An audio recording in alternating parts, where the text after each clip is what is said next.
Good morning dear student of 11th class. विद्यार्थियों, हम पढ़ रहे थे पाचन तंत्र के बारे में।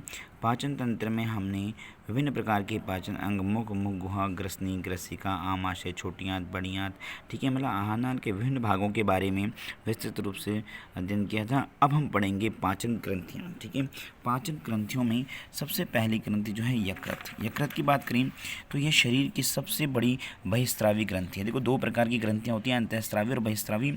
अंतःस्रावी उन ग्रंथियों को कहते हैं जो अपना स्राव सीधे रक्त में छोड़ती है, जिनमें नलिकाओं का अभाव होता है। और बहिस्रावी ग्रंथियाँ वे ग्रंथियाँ होती हैं जो नलिकाओं जो इनमें नलिकाएं उपस्थित होती हैं, जो अपना स्राव नलिकाओं के माध्यम से रक्त में छोड़े। ठीक है, तो ये नलिकाओं के माध्यम से अपना स्राव रक्त में छोड़ती है। शरीर की सबसे बड़ी बहिस्रावी ग्रंथि है। इसका वजन अगर हम देखें तो 1.5 से लेकर 2.5 किलो के आसपास होता है।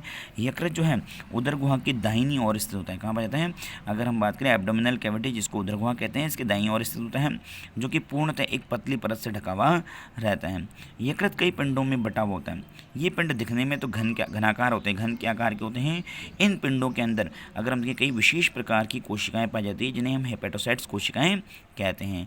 ये कोशिकाएं पंक्तियों में विभाजित होती हैं। ठीक है, इन पंक्तियों के मध्य में और एक अन्य कोशिका पाई जाती है, जिसे कुप्फर कोशिकाएं कहते हैं। इन पंक्तियों के मध्य में जो है कुप्फर कोशिकाएं पाई जाती हैं, और ये कुप्फर कोशिकाओं का काम है भक्षण का। ठीक है, ये भक्षकाणु कोशिका की तरह कार्य करती है।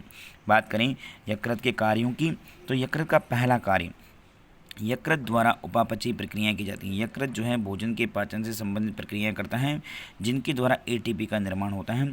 ठीक है, तो यकृत एटीपी के निर्माण में महत्वपूर्ण भूमिका निभा रहा है, कहने का मतलब। दूसरा कार्य, यकृत में आरबीसी तथा हीमोग्लोबिन का विघटन होकर के बिलिरुबिन का निर्माण करता है।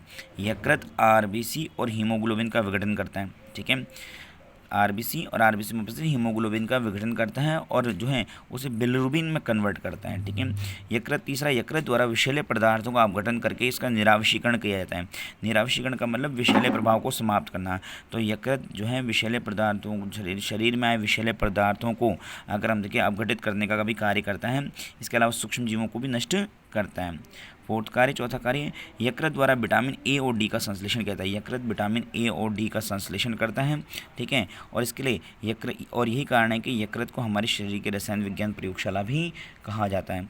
ठीक है, तो अगला पॉइंट, यकृत द्वारा पित्तरस जो है पित्ताशय में संग्रह करता है। यकृत जो है पित्तरस का निर्माण करता है और इस पित्तरस को पित्ताशय में संग्रहित किया जाता है। अगला कार्य, यकृत द्वारा ऊष्मा का भी उत्पादन किया जाता है और यकृत द्वारा कुछ हार्मोनों को उसके बढ़ते प्रभाव को भी निष्क्रिय किया जाता है। ठीक है, तो इस प्रकार से अगर हम देखें तो यकृत जो है अगर हम देखें समस्त कार्य करता है। ठीक है, अगर हम बात करें आगे अगली ग्रंथि, अगर हम देखें जिसे पित्ताशय ग्रंथि कहते हैं, हालांकि ये ग्रंथि नहीं है। ठीक है, फिर भी अग्नाशय ग्रंथि। अग्नाशय ग्रंथि की बात करें तो ये एक मिश्रित ग्रंथि। अब देखो, अग्नाशय ग्रंथि को मिश्रित ग्रंथि इसलिए कहा गया है क्योंकि अग्नाशय ग्रंथि जो है अंतःस्रावी और बहिस्रावी दोनों प्रकार का कार्य करती है। मतलब अग्नाशय ग्रंथि में के दो भाग हैं। एक भाग के द्वारा अगर हम देखें हार्मोन का सिक्रेशन होता है और एक भाग जो है एंजाइम का सिक्रेशन करते हैं। जो भाग हार्मोन का सिक्रेशन करते हैं वो भाग अंतःस्रावी का कार्य करते हैं, और जो भाग जो है एंजाइम का सिक्रेशन करते हैं वो बहिस्रावी का तरह कार्य करते हैं। ठीक है, अगर हम बात करें दिखने में, अगर हम देखें अग्नाशय ग्रंथि जो है वो पत्तीनुमा संरचना के आकार की होती है। इसका रंग जो होता है हल्का स्लेटी और लंबाई जो है 12 से 14 सेंटीमीटर की होती है।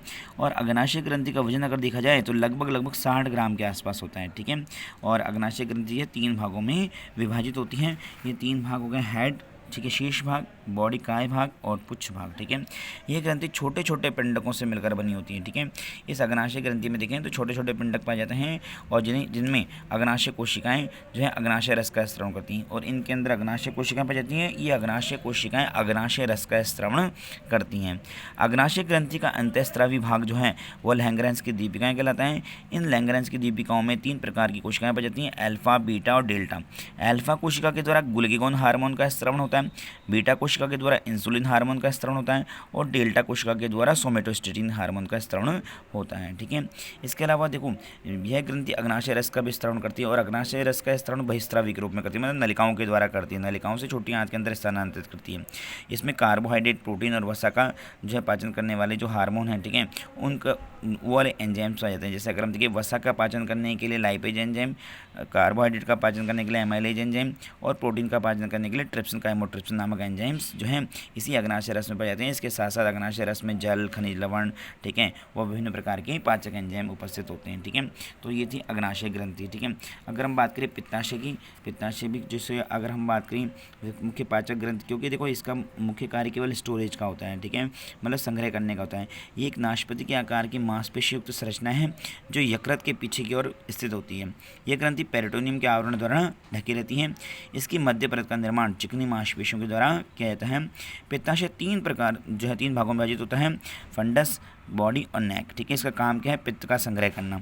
ठीक है, संग्रहित पित्त को पित्ताशय से छोटी आंत में स्थानांतरित करना और पित्त के सांद्रण में जो है महत्वपूर्ण भूमिका निभाना। ठीक है, तो ये कार्य किसके हो गए, ये कार्य हो गए पित्त के। ठीक है, अगर हम बात करें इसके अलावा जो अगर हम बात करें जो है लार ग्रंथि, तीसरी जो है लार ग्रंथि कहलाती हैं। मनुष्य में 3 जोड़ी लार ग्रंथियाँ पाई जाती हैं। ठीक है, जिनमें लार का स्तर होता है। पैरोटिड ग्रंथि शरीर की सबसे बड़ी लार ग्रंथि, जो कि अगर हम देखें चेहरे के दोनों ओर तथा कर्ण के नीचे स्थित होती हैं। ये ग्रंथि विशेष प्रकार के आवरण से ढकी होती हैं।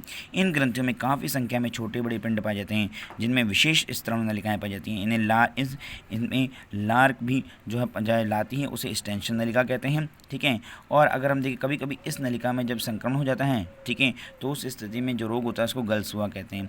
दूसरी जो है सबमैंडिबुलर, ये ग्रंथि पैरोटिड ग्रंथि से थोड़ी सी बड़ी छोटी होती है और इन ग्रंथियों से निकलने वाला स्त्राव जो है वैटसन नलिकाओं के माध्यम से मुख गुहा की छत में खुलता है। ठीक है, मतलब ये दोनों नलिकाओं के द्वारा लार को मुख गुहा तक लेकर आ रही हैं, दोनों जो हैं अगर हम देखें लार ग्रंथियाँ। तीसरी लार ग्रंथि जो सबलिंगुअल ग्रंथि है, सबसे छोटी लार ग्रंथि हैं और जीभ के निचले हिस्से में पाई जाती हैं और अगर हम देखें इसमें नलिकाओं का अभाव होता है। ये नलिकाओं के माध्यम से अपना लार को नहीं छोड़ती बल्कि इसमें सूक्ष्म छिद्र पाए जाते हैं।